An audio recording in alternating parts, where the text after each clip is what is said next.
Now, admittedly, I am no expert, but from what I understand, the traditional tea party involves tea, of course, and lots of agreement. Lots of agreement about the lovely weather, the perfect drapery, the deliciousness of the crumpets and the bonnets and whatever else traditionally adorns a tea party. Everybody agrees it's agreeable, be nice. It's sort of the official tea party vibe. Not the vibe for the nationwide tea parties planned for tomorrow. We are learning now of a rift in the movement behind the Tea Party protests planned for tomorrow around the country. Yes, I said it is a growing teabagger rift, a conflict between different teabagging factions. In order to really understand this internal conflict, we actually have to go way back to 2007 in our cheap time machine. All right. In the Ron Paul for President campaign, a bunch of his supporters developed a plan to fly a giant Ron Paul blimp to Boston. And when the blimp got to Boston, they were going to dump boxes of tea into the Boston harbor. Sound familiar? The blimp did not actually manage that flying reenactment of the Boston Tea Party, but the association of tea parties and even tax day protests with the libertarian movement, with Dr. Paul's presidential campaign in particular, is a pretty steadfast one.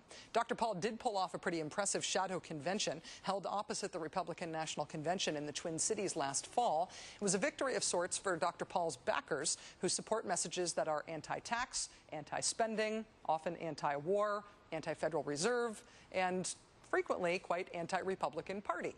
Now, on the eve of the National Tea Party protests, many of Ron Paul's supporters say that the mainstream Republican Party and leaders like Newt Gingrich have co-opted their protest movement.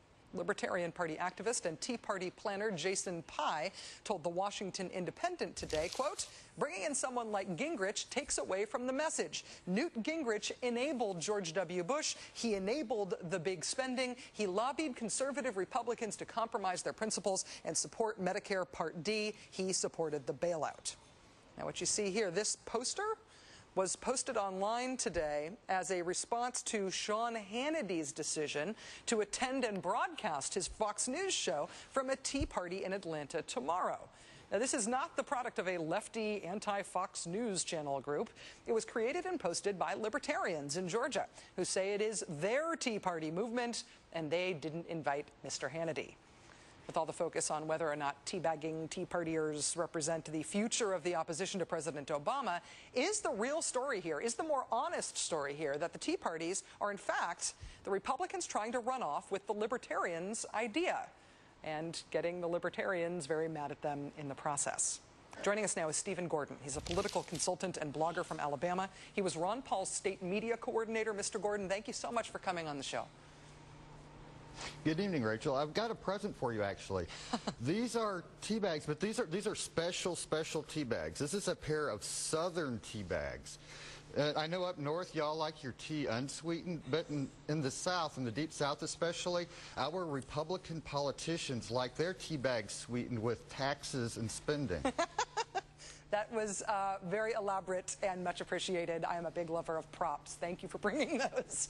I want to ask you. So go ahead. Newt Gingrich is a good example. I mean, Newt Gingrich could be one of these two tea bags because he likes his tea bags sweetened, let's say, with TARP funding. And this other one could be Mike Huckabee. We call him Tax Hike Mike in my circles because he likes his tea bag sweetened with tax increases. So you see, we've got a bunch of Republican, senior Republican officials in the Deep South that can't tell if their tea bags are swinging from the left or the right. Well, do you think that Republicans like Newt Gingrich and the hosts from Fox News Channel and these other people who have decided to be the big headlining, nationally known folks who are attending these tea parties tomorrow, are they trying to accomplish the same things with these protests that libertarians and that, as you described them, your circle of friends there are trying to accomplish? Well, we've been trying to cut deficit spending for a long time. Republicans, for the most part, have been increasing deficit spending. And Newt Gingrich, of all people, should not be involved in any movement to decrease deficit spending. In Alabama, we've had tea parties before, and there's been a lot of talk about astro-turfing, and I'll pick on Mr. Krugman's article a little bit. He had some truth to it, and he had some bad points about it. The organization that was called Freedom Works, it was called CSE back then, helped us in our rally before, but they held a separate rally. We had a rally that had thousands of people, overflow people. And Freedom Works held an event, or CSE as it was called then. They rented this big place at the convention center in Birmingham, and nobody showed up for it. So the grassroots can show for an event. Just because some of these Republican-type organizations are trying to control the outcome of it doesn't mean they'll necessarily be successful. It's important that the people at the grassroots level stick to our guns and say no when they try to co-opt our message. Yeah, you know, a lot of people, myself included, were really impressed with the enthusiasm and the creativity and the commitment of Ron Paul's supporters in the presidential campaign. And it made me wonder at the time, and I wonder now, I guess in retrospect, has the Republican Party ever made any serious effort to court you guys, to try to bring you into the mainstream of Republican politics? I mean, Dr. Paul has run as a libertarian before, but this time he ran as a Republican.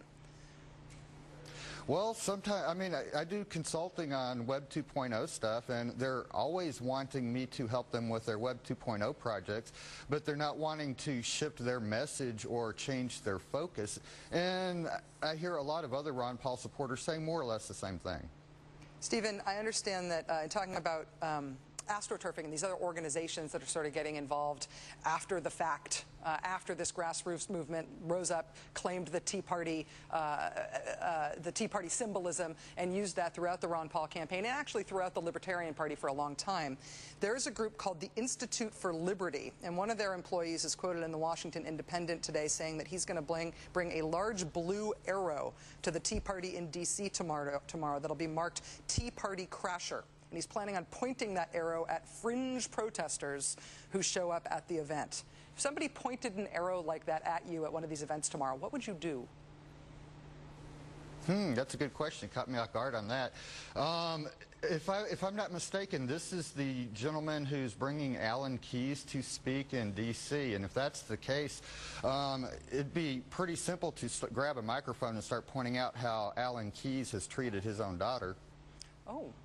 Touche. Stephen Gordon, libertarian blogger and political consultant, paying me back for catching you off guard. Caught me off guard there, too. Good luck tomorrow. I understand you're going to be attending a couple of these events, and thank you so much for coming on the show. Thank you, Rachel.